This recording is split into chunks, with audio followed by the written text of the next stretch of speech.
Welcome to the Commish Podcast. I am your friendly neighborhood Commissioner Tony, Rookie David. and we're here to explain your fantasy football needs and advice. Now it's still the off season, and we want to go ahead and start this first episode with just some basic information for those newbies, and those returning get some basic information that might be a little bit iffy, or if you're just getting started like my friend here, my cousin. He's been playing 1 year with me as a commissioner. I've been commissioning for about 10 years, been playing fantasy football for about 12. Now, let's go ahead and start with your basic fantasy football types. You've got redraft, keeper, and dynasty. Now, what are each of those? Your normal one is going to be redraft. That's where you get a new team every single year, and you get a brand new team. You redraft, whether that's drafting right now, drafting right before the season starts, or you can even draft 2 to 3 weeks in, which seems a bit odd, but hey, you can. That's a fun way to get started. You learn all the players. It's how everyone basically starts. This man right here started Dynasty with me last season. It's the first time that we did Dynasty. I'd heard about it. Sounded kind of fun, and Dynasty is exactly what that sounds like. You're trying to create, boom, Dynasty. So, yeah, there you go. See, boom, light bulb moment. That was fun. Now, a keeper league is a little bit in between the two. A keeper league, you redraft a whole new team every year, but you have a set amount of keepers that get to go with you from year to year. Now, it's not the same players every year, but you have a set number that get to go with you. So you can either have 1, 2, 3, or even 5. It really depends on the commissioner that's going with you. Now, Dynasty, since he played with me, how do you feel about that after your first year? I think it is. It was nice. I feel like I would have wanted to do the redraft now that I think about it, just because a good amount of the players I picked are not so good anymore, or they're just not picked up. Well, like they're just free agents. Yeah, free agent, and that's the hard part. You had Ezekiel Elliott, which he had a good season, but the problem is now he's a free agent, and running backs are kind of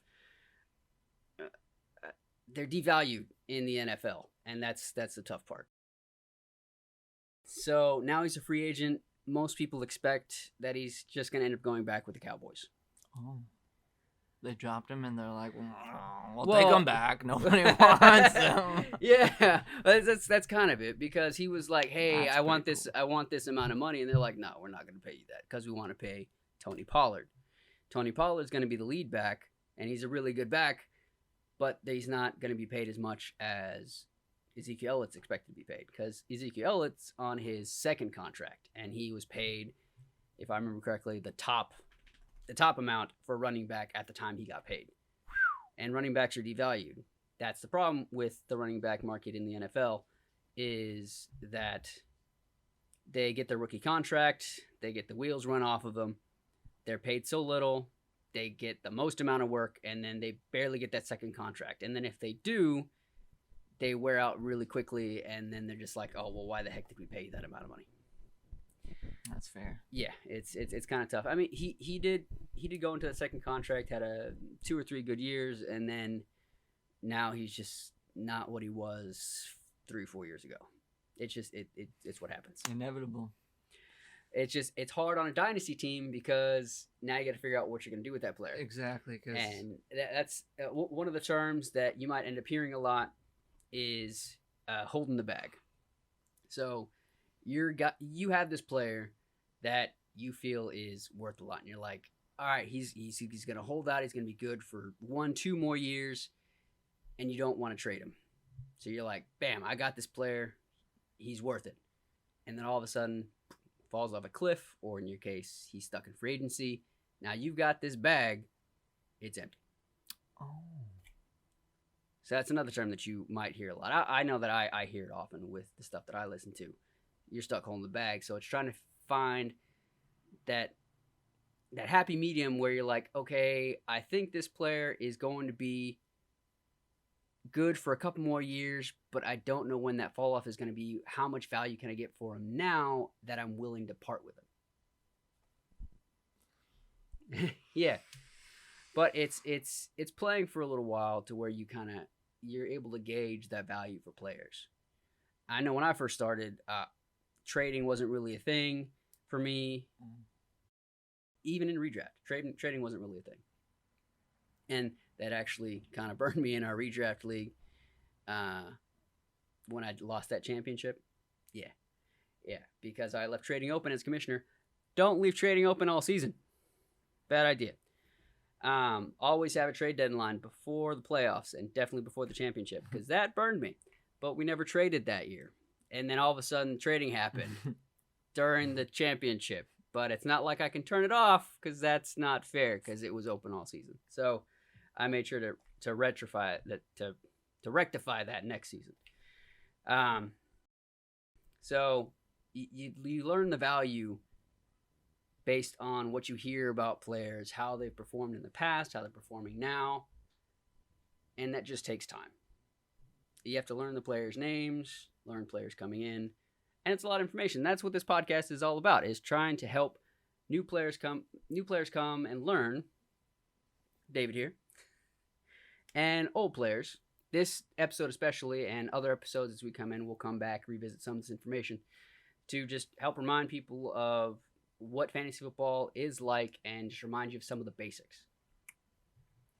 Now, let's go ahead and go down and talk about a typical roster that you'll see. Whether that's Dynasty, Keeper, or Redraft, a basic roster will typically consist of a quarterback, 2 running backs, 2 wide receivers, a flex position, a tight end, kicker, and a defense.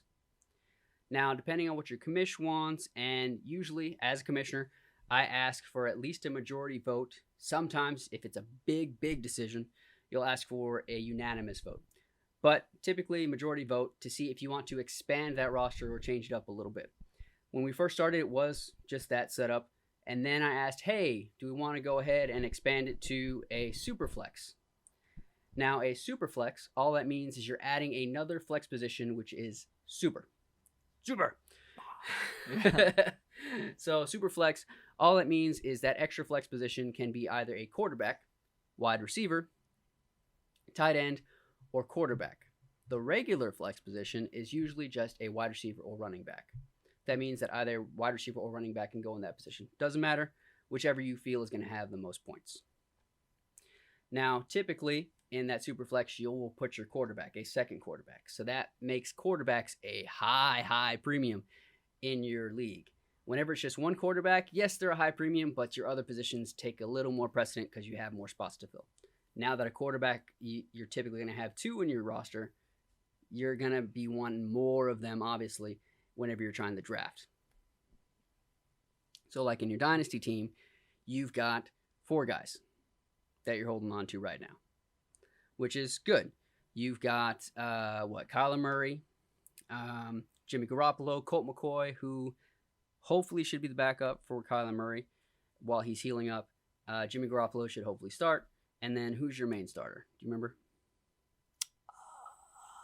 No, sir, I do not.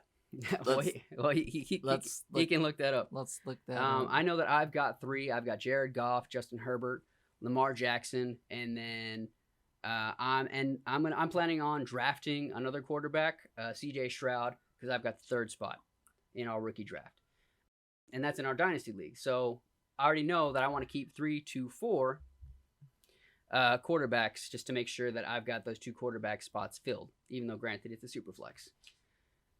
It's PJ Walker. PJ Walker. Yeah, that guy sucks.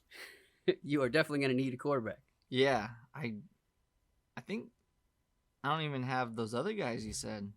No, you got Jimmy G, Colt McCoy, Kyle. Oh yeah, you're right. You're right. There. Wow. Okay. Yep. Okay, so PJ Walker, definitely not somebody that you want.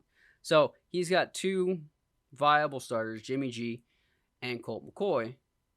And Colt McCoy should hopefully back up Kyler Murray until he gets back to healthy. You don't want to get rid of Kyler Murray. Oh, he's good. He's good when he's healthy, but he's healing up right now. So you don't want to trade him. You want to hold on to that guy. He's still young. He's going to last a while, even if he trades teams, because Cardinals are freaking kooky right now. But definitely not PJ Walker. So you're. I think I got that guy because literally all my other quarterbacks were like hurt or like not playing that week. Yeah. So I was like, oh my gosh, I need someone. So that was like the only available quarterback was just the bottom of the barrel. So I think that's why I got that guy. And that happens. That definitely happens where you're just, especially when you have a 2 quarterback superflex league, when, oh crap, I've got 2 guys on bye or someone's hurt, and you're just like, oh, what do you do? What does the trash have? And you just pray to God they do well. And Dynasty will definitely do that. Dynasty will hurt you badly in that case because the waiver wire is tough. Now, if you don't know what the waiver wire is where you go for waivers, which is just going to go pick up a player that's a free agent in the league, not necessarily a free agent in the NFL. Because if you're trying to pick up a free agent in the NFL, they're not playing for anybody, like Ezekiel Elliott. The waiver wire is where the free agents are in your personal league or leagues where you go to pick up a player. Now, whenever you're playing in a dynasty league, keeper league, regular redraft league, typically, whenever you're trying to hit the waiver wire during the season is going to be on Tuesday night. Right after all the week's games are done, you're going to want to hit that waiver wire and put in your waiver claims and set that up so that when everything runs on Wednesday, and this is usual unless your commish changed it up, this is usual so that whenever you put those in, on Wednesday everything's going to clear. But you have to keep in mind what is your priority. Now, every league is different. In our leagues, whenever I set it up, I do it on reverse standings order. So the worse your team is, the higher priority you get. So basically like the NFL draft does. So the worse your team is, the higher priority you get, so you have a better chance to kind of move up the ranks and have better games. And then once you've gotten that pick, you move back down to the bottom of the list. Now, the reason you have waiver wire rankings and priority is because if you have, say, by chance, Christian McCaffrey is on the waiver wire, which is never going to freaking happen. But if he is, and you've got 2 players that want him, if somebody has waiver priority 1 and another person has waiver priority 3, the person that has waiver priority 1 is going to get him, 3 is not. And that automatically means that they're going to get him, they're going to bump back to the bottom of the line, but they're going to have CMC. They'll be happy. That was a good one. Yeah, so that's definitely some good news to have, some good information to have, which you might not know whenever you're playing. And it might not be something that your commissioner will tell you. It's good things to have where you're just like, oh yeah, let's go and play Final Fantasy. Let's go ahead and play fantasy football. This sounds fun. And yeah, it is, but you kind of go in blind sometimes unless someone's there willing to give you some information. And you might want to go and listen to information, but you'll hear all these random words like waiver wire and ADP and waiver priority and all this other stuff, and you don't know where it's coming from and what it means. You're just like, I guess I'll do that, but you don't really know what's going on. So that's what this is here to help for. We've got all that stuff going on. David has some questions when he was going through his dynasty stuff, and he was just curious, since he's gone through 1 year, there's some information where he kind of had it, like I was just explaining, where you go into Final Fantasy, I said it again, where you go into fantasy football a little bit blind, but if you don't have someone there to hold your hand or you're afraid to ask the questions, then you're just like, okay, yeah, sure, I kind of got it. Dunzo. But here we are. He's got his commish right here. He's going to ask some questions. Hopefully they help you out as well. So what you got, man? Well, the first is, what is this roster percentage I'm seeing? So the roster percentage, now based on what you're using. So we use Sleeper for our Dynasty. We also use the NFL.com app for fantasy on our other league, which is just a basic redraft league, which we've had for a while. Now, the roster percentage, what that's telling you is how many other people value having that player on their roster. And that's in leagues all across the actual platform. So, in your case of having PJ Walker, 13% of all the leagues across the platform also have PJ Walker. That's what that's letting you know. But say, like, if you look up CMC, which you have, so let's scroll down to CMC. No, oh yeah. Chris McCaffrey, 99%. 99% of people believe... No, hundo. 100? Yeah. Oh, 100%. Oh, pure, sorry, 99% start. pure. Some of them don't think he's good enough to start, 1%, but 100% have him. Which means that many people believe in that player to hold them on their roster. So that's a little bit of a good measure to say, is this player good enough for me to have? How many other people believe in that player? What else you got? Okay, and then the start percent, that's pretty obvious because it's just this is the chance they will start in the game. No. So, start percentage, see? So you might have thought you had it right, Yeah. but you didn't, which is okay. That's perfectly fine. Fantasy football is supposed to be for everyone, and if you got questions, it does not hurt to ask. And we just want to make sure that questions like he's got, questions that you might have, are getting answered. So the start percentage, based on what Sleeper, like we're using, says, is just like the roster percentage is saying that many players across the platform have that player rostered. These many players have them started. And their team, yeah. Okay, on their starting roster. So your basic roster, like I said, has typically 2 running backs, 2 wide receivers, a flex, tight end, quarterback, kicker, and defense. And that's your starting roster, but you also have a bench. Typically that bench is anywhere from 5 to maybe 7 or 8 players. Now, we have a dynasty league. A dynasty bench is going to be much bigger because a dynasty bench is making sure that you have room to draft rookies coming in. But if you're just playing a regular redraft, you'll have anywhere from 5 to maybe 10 at max benches.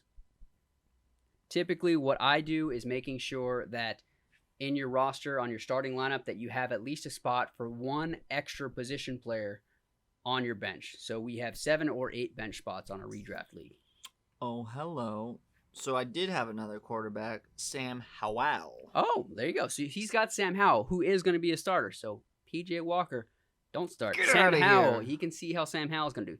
He's only a second-year player. Not too bad for 90% every roster. Well, yeah, because he's going to be a start. Oh, he's 'cause going to be he's he's a starting quarterback. He's going to be the starter. So that's good. Okay. That's good. And then what was the taxi squad? What is Okay. that again? So taxi squad, this is strictly for dynasty. So a taxi squad is where you are going to be dropping off your rookie players whenever you draft them. If you don't plan on having them on your starting roster or bench. And this just means that it's not going to be clogging a roster spot. This is outside of your typical roster. So you can hold them there either for 1, 2, or more years. I personally have it set to where you can keep a player up there for up to 2 years. So he's got Sam Howell. Sam Howell's on his second year. He can still hold them on there if he wants to, so he doesn't clog a roster spot. And that helps so that you can see how the player is going to do before you move him up. Now, depending on how your commissioner decides to set it, that player can either move up and down freely throughout the season, throughout the offseason, or throughout the offseason they move freely, and then once the season starts, as soon as you move them off the taxi squad, they're stuck, which is how I have it set. So you can keep it there, but you have to make sure it's moved on the taxi squad before the season starts, and then as soon as you move them off during the season, they're stuck. They are now part of your main roster, and you cannot move them back down. Got it. So it's a way to save space so that you can see how your rookies are going to do. So if you have rookies that you draft in a dynasty league you're not really sure about, so say like Sam Howell, second year, you're not sure how he's going to do, you kind of want to see, you can keep on your taxi squad so you're not clogging. You can try to pick up other players, do some trades, and fill up the rest of your roster with other proven players. Okay.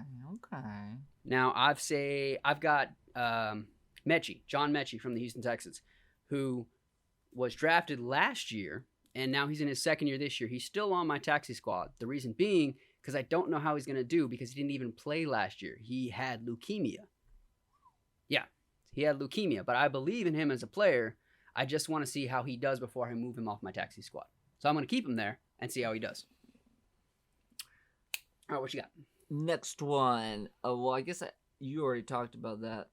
The flex and the super flex is it's just a way of just getting more points. Well, essentially, yeah. If you like getting points, then you can add more positions, like more positions in the main starting roster. Yeah. Which is kind of what I did. And it kind of shifted things around because when we were playing with just one quarterback, there were a lot of running backs going up high, which made it a bit tough to get a running back.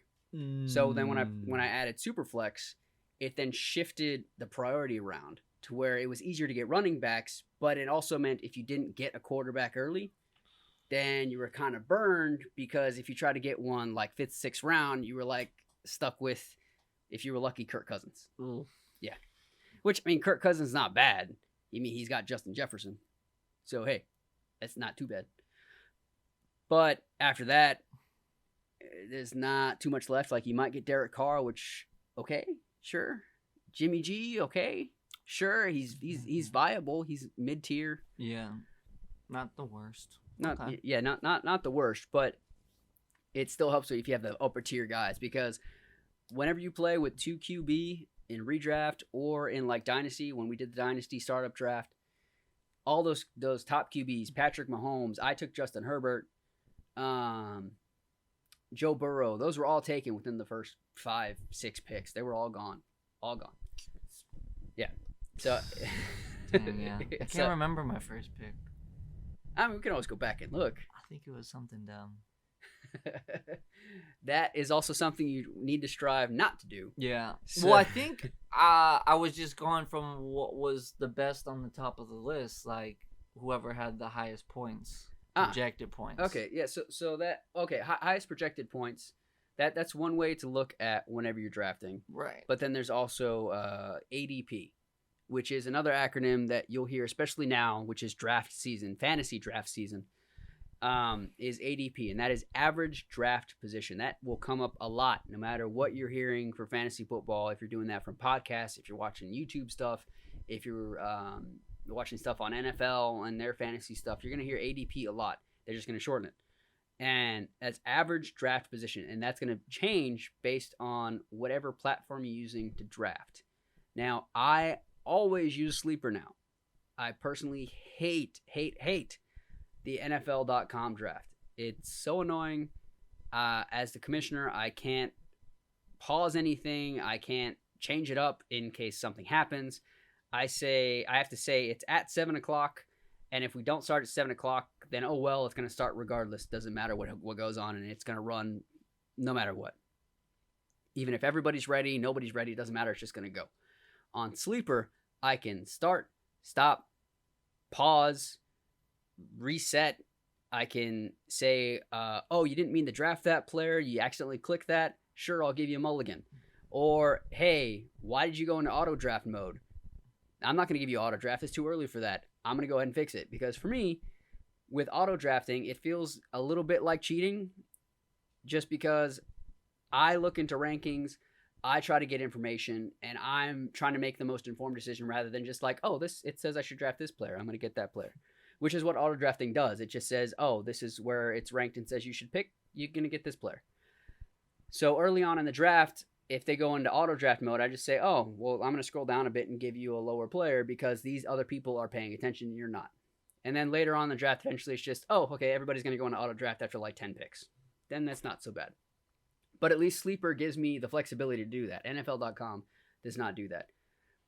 The point being, ADP, average draft position, Sleeper will tell you, hey, all these other people have been drafting off of here, and this is what they're selecting in these particular positions. So right now, Sleeper is probably going to say that Justin Jefferson, the wide receiver from the Vikings, is number 1 in ADP.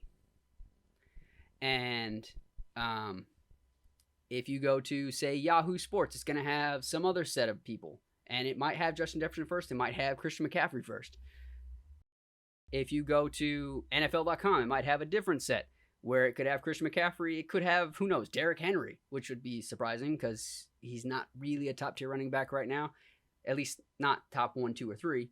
But you never know. It's going to be different. But ADP is what's going to give you a quick gauge on this is what people around you in this platform are drafting and how they're drafting. The next thing was what's the minimum projected points you would use a player? Like you'd pick a player like, this is pretty low. I would never do anything below 0. Well, yeah. But like thinking like 10, like what? 10 projected points or less? Like, It don't honestly, even bother. well, Unless you literally have nothing, then I guess you gotta bother. well, yeah. I mean, you have to think about the nuance of the situation. So if you're thinking about your quarterbacks, Very high. yeah, you're gonna want your quarterbacks to do like 15 plus, hopefully 20 plus. Yeah. If you've got a really good quarterback, like if you're trying to play Justin Herbert, you're trying to play Joe Burrow, Patrick Mahomes, they should be projecting 20 plus for sure. If you're getting one of those middle tier guys, you're hoping 15 plus is what their projection is. But the thing to remember is, on all platforms, it's going to give you a projected amount of points. This is the guess on whatever that platform and their experts are saying. This is what's expected from this player in this game. Doesn't mean it's going to happen. Doesn't mean they're going to hit that exactly. Doesn't mean it's going to be above or below that. This is a guess, an educated guess on what's going to happen based on this player with how their team is doing and how that defense is that they're playing. How strong they are, how good they are against the pass. If it's a quarterback, how good they are against the run. If it's a running back, and so on. Now, if you're trying to, say, pick between two running backs for your final spot, so say, it's your second running back position you're trying to pick. Do I pick this player who's at 10.5 versus 10? At that point, you kind of go with your gut. When you first start trying to play and you're not really sure, go ahead and go with the 10.5 versus the 10. You're like, I don't really know. I don't know these players that well, and that's fine. Just go with the highest projected points and start out with that, just to kind of feel that out, and so you have something out there. And then if you want to delve a little bit deeper, try to look a little bit more at the rankings, the information on the players, and maybe just a little bit more with your gut. Because sometimes if you delve a little bit more into that, you might look into and say, I think, like, say if it was your pick between Ezekiel Elliott and Dalvin Cook last year, because right now they're both free agents. But say you're picking between those two players. And it's like that, maybe 10, 10.5. Hopefully a little bit more than that, but maybe 10, 10.5. And you're just like, Zeke's been kind of weak. Dalvin Cook's been playing a little bit better. He's been a little more solid, but he's got that 10 versus Zeke's 10.5. I'm feeling Dalvin Cook a little bit more based on what he's been doing. Play Dalvin Cook. Right. Now, it's fantasy football. There's a little bit of luck involved. So even you playing with your gut might not be right, but it could pay off. And then maybe your gut always feels right, so always go with your gut. But it's just one of those things where it's going to be really hard sometimes, like 5 minutes before the game, where you're just like, who's it going to be? Who's it going to be? And you just got to pick. You just got to pick. Even if all week you had Zeke, and then 5 minutes where you're like, I'm really feeling Dalvin Cook, you put Dalvin Cook in. It's going to happen. And you're going to be wrong sometimes. And that's okay. It's fine. It's supposed to be fun. If it wasn't fun, and if the wins weren't as good as they were, then what's the point? And the goods and the wins being as high as they are just means that, yes, the bads are going to be as bad as they are. But yes, the highs are as high as they are. I mean, I've got 3 championships with the main family league. I've got the Dynasty Championship first year. By default. Okay, by default. They get mad at that Bills and Bengals game. I forgot to change the players out. Don't forget to change the players. Because I was on a pretty good hot streak. And then I was like, what? There's weeks they don't play? What kind of nonsense is that? Yes, there are bye weeks. If you didn't know, there's a good player, you play him every week. There are bye weeks. And all bye week means is that team is not playing. So if you don't pay that much attention to football, but you're playing fantasy football, bye weeks are a thing. Yeah, bye weeks are a thing. Yeah, that hurt a lot. Yeah, it's okay. That happened. Losing to a person on the team who wasn't even playing as well, but they just won because they had more players. I lost to an entire division off of crazy stuff. Yeah, it hurts. So yeah, in terms of going off projections are just to give you a baseline. Doesn't mean it's actually what's going to happen. Sometimes you just kind of have to go with your gut. Play your stars for sure, but then after that, it's just kind of go with your gut, kind of feel around with what you think the team's going to do, how the player's going to do, and go with your gut. If you're still not sure, just stick with the projected points and go with highest projected player in that spot. Go with your highest projected amount of points until you feel comfortable kind of switching it out a little bit. Because when you see your projected points go from 170 to 165 and you're like, ooh, I lost 5 points because I moved this stuff around. It's tough. It really is. It's really, really tough. But if your gut feeling says to do it and you're strong enough to go ahead and do it, then do it. But if you're not, it's fine. Stick with your highest projected points until you're ready. For reals.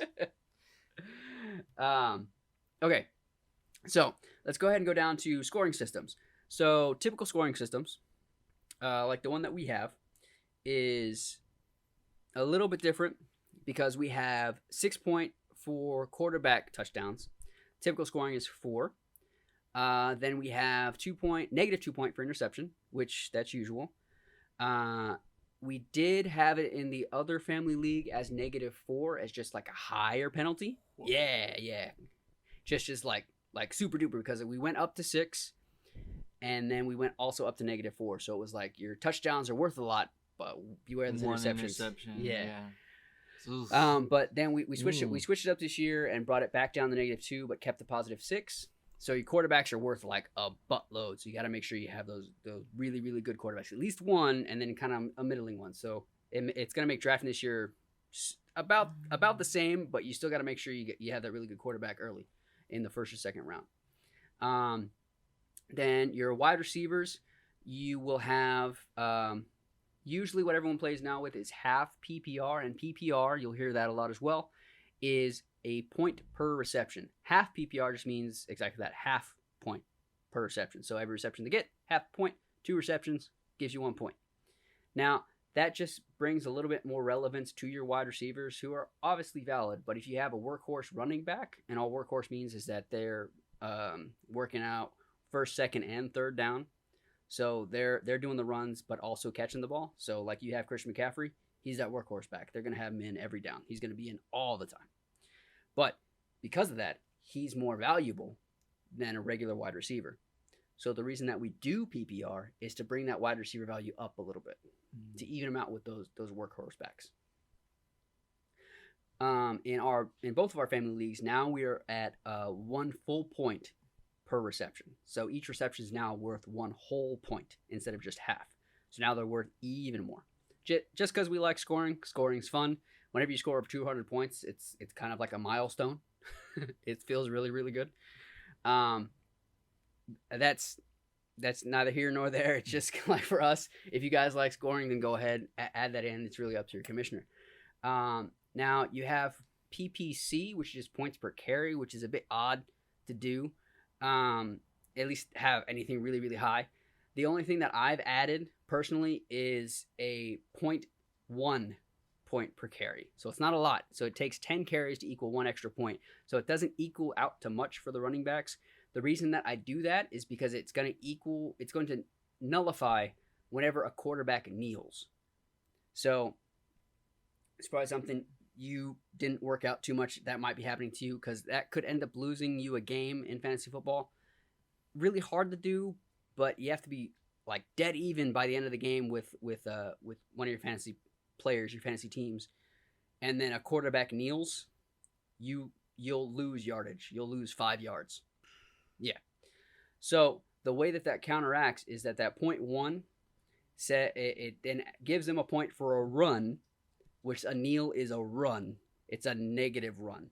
The counteraction of the 0.1 per carry will counteract that 5 yards or whatever it is, half yard, that he'll get from kneeling because of the run. And that's just in case you get really close at the end of a game and that kneel is going to kill you. It's just to counteract that. Otherwise, adding in half a point for a carry is ridiculous, because if you have a running back that's giving you 15 carries, that's an extra 7 points. If you're doing a full point per carry, that's another 15 points. That's ridiculous. You don't want to do that. So I just add in that little bit just to counter in that quarterback, and it's really not going to add too much to a regular running back. It might add an extra point or two. Not too much to worry about. So let's go down a little bit. Now, more stuff to look into or ways to get more information is, for me, is I get it from Sleeper, which is where we do our drafting, where we have our Dynasty League. The reason that I like that is because with your team, with my team, when you have the team on there, Sleeper is going to automatically tailor that information to you. So your players that are already on your team, without even doing anything, any trades you do, whatever players you draft, it's automatically going to tailor stuff to you as well as generalized fantasy football information. So while you're logged in, even in the offseason, you're going to get some basic general information. So like when Dalvin Cook said he would like to play with DeAndre Hopkins, I think everybody got that information. Then during the season, it'll give you stuff on CMC. If he gets injured, you'll get that first. For me, if I've got anything about Justin Herbert, I'll get that first. So I like it because it tailors it to you without effort. Now, I also use Bleacher Report, because Bleacher Report, I can just say I want fantasy football news, so it'll give me all general fantasy football news.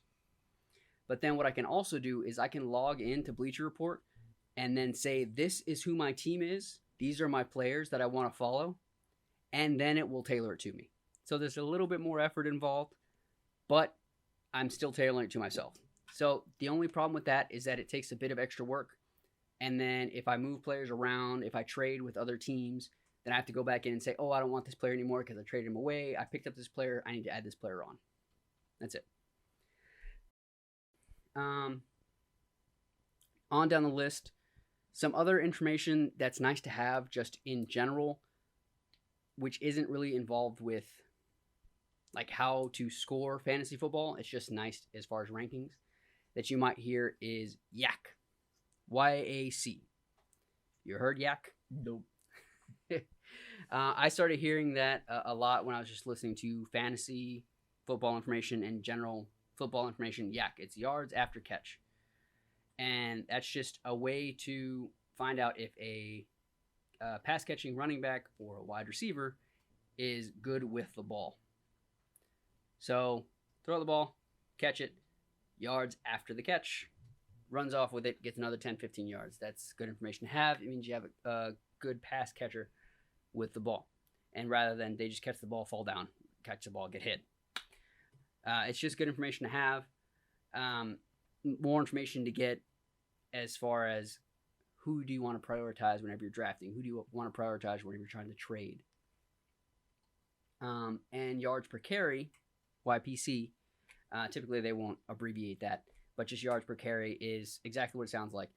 A running back that gets some information, yards per carry. If they carry the ball 20 times per game and they've got 100 yards, that's 5 yards per carry, which is good. But it's good information to have because you know how valuable they are. A typical running back, you want to be able to see their yards per carry around at least 4 plus. If they're below that, then they're kind of falling off a cliff or never reached that cliff. Yeah. So like information I was showing you earlier, say with like Dameon Pierce, where he was easily above that 4 plus yards per carry, which was great. And with the Houston Texans, now they've got Devin Singletary coming in, which you also have. And Devin Singletary is probably going to help bring that workload down. That doesn't mean that's going to bring his yards per carry down. It just means they're going to pull some of his weight off. But that's going to help for him to where he's not going to wear out so easily because he only played 13 games last year. So hopefully he'll be able to play the 17 games. Devin Singletary will hopefully be able to also play the 17 games, and they'll even out. My expectation is probably around 50-50. So that was some good information that we got this time. It's good? Good? You feel good? Enlightened. Enlightened for sure. All right. So next episode, we'll go over some other information like sleepers, busts, more information on those mock drafts we went into a little bit. Because drafting obviously is good. We'll go into mock drafts, and we'll even have one. So that'll be good. So I hope y'all had fun. Hope you had fun. Oh, I did. Hope you were a little bit more informed. Feel like you feel a little more confident about that fantasy football stuff. Knowledge. Till next time, guys. Peace out, ballers.